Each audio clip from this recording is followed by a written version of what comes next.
આપ સૌ લોકો, પહેલાં પહેલું તો આ 4 જણને તમારી હાજરીમાં એવું કહેવા માગું છું પ્રદેશ ભાજપ વતી કે મત લેવા માટે કાર્યાલય ખોલ્યું છે. જીત્યા પછી આ જ બધા લોકોને જમાડી અને 5 વર્ષ માટે કાયમી કાર્યાલય ખોલ્યું.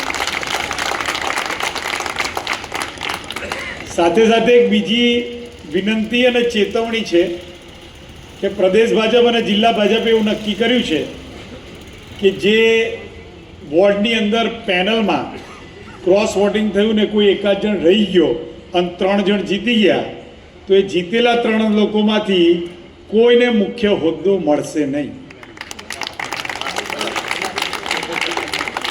એટલે પેનલમાં ફરજો જોડે. ગમ્યું હોય તો તાલી પાડ દો ભાઈ બધા, એ લોકોને ખબર પડે કે પબ્લિકને પણ આ જ ગમે.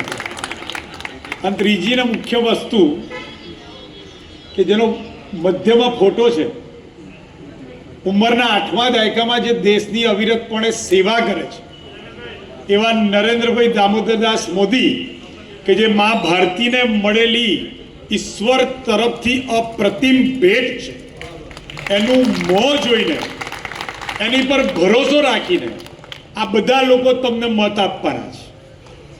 એ ભરોસો તોડીને જો આ લોકોની વચ્ચે 5 વર્ષ પ્રજામાં ન ગયા, ઓછું ગયા, એમની તકલીફો ન સાંભળી, તો પ્રદેશ ભાજપ ને જિલ્લા ભાજપ તમારી પર યોગ્ય કાર્યવાહી કરશે. આ જ પ્રકારની તમામ અપડેટ જોવા માટે ન્યૂઝરૂમ ગુજરાતને લાઇક, શેર અને સબસ્ક્રાઇબ કરવાનું ભૂલતા નહીં.